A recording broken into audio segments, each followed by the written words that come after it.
Subsonic 1050 here again with another picking video, and this time I have what is labeled as a Craftsman.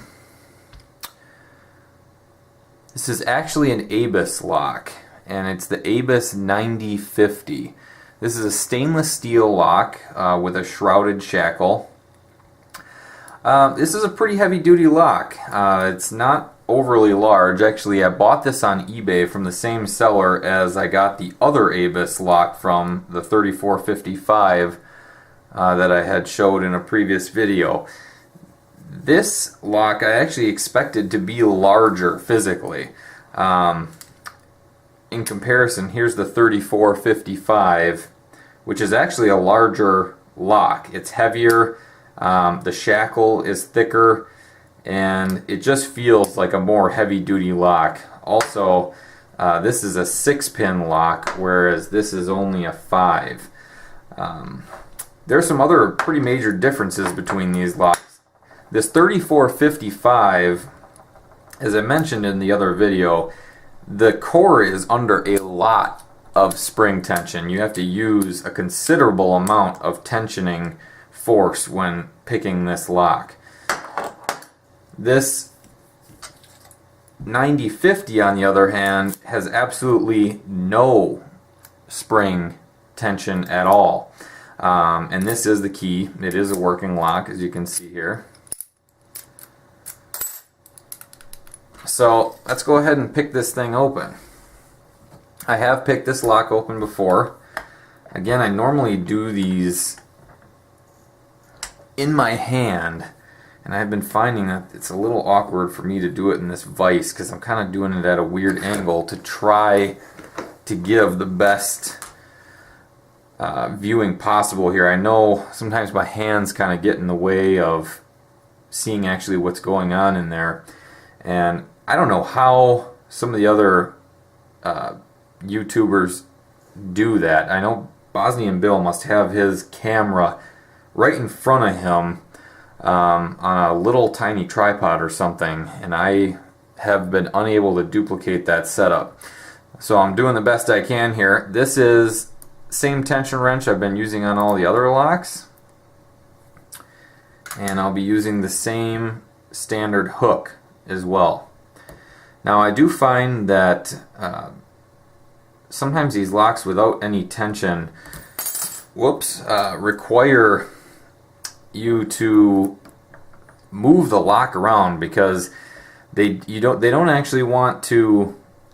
The counter rotation doesn't want to happen. That spring tension actually helps the tension wrench to come back the other direction when you're trying to work past a security pin. So I actually sometimes pick these locks upside down, but that would be kind of awkward in this vise, so we'll see how that goes here. Right away, pin 1 I can feel here is, yep, got a false set out of pin 1. And pin 2 also needed to be set.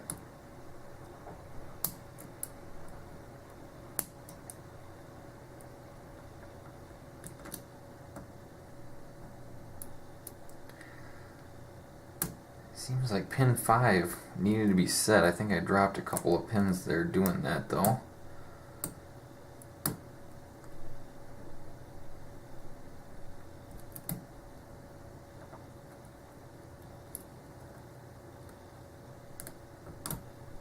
Yep, that pin 1 again needed to be reset.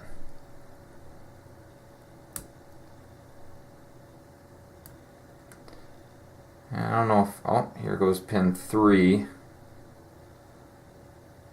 I think I'm going to try to give it a little bit of help. Dropped some other pins in the process.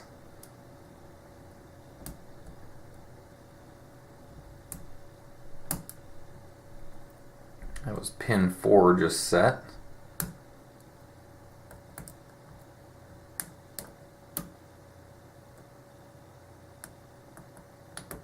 And there it is, picked open. Now these locks do have kind of this ball bearing here that also is under no tension. And so sometimes, like in this configuration, it'll open readily. If it's tipped upside down, that ball falls in and it almost feels like it's locked when it's actually not. It just needs to be, you either pull hard or flip it over. But anyway, that's the lock picked open. Let's see if we can gut this. Oh, nope, actually I haven't picked this one in quite some time here, and you can see this one. Hopefully you can see down in that hole there. I know this lighting's not great. That's one thing I've been trying to work on. There is no screw there allowing me to take out this core. So I can't remove the core for you. I can tell you that it did feel like that there were spools in there. 5 pins. There may have been one pin that was standard, although I was getting a false set right away off that first pin. So it could be 5 spools in there. Definitely not serrated, but decent little lock. Thanks very much for watching.